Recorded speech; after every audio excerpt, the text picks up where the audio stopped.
ating giniling. Kunin lang ko yung mga kaibigan pang nailuhan man natin. Wala, ito na lang sa yung giniling.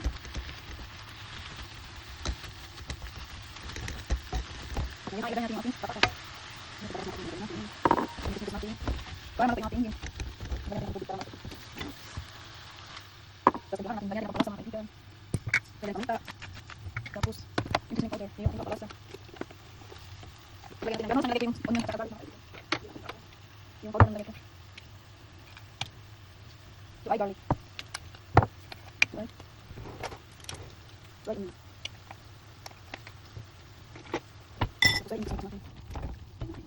Lagyan natin ng para lagyan mo yung ating pagdinin mga kaibigan. Para nagkulay ng mga sabaw yung lagyan mo ng sabaw kasi na mga tuliba.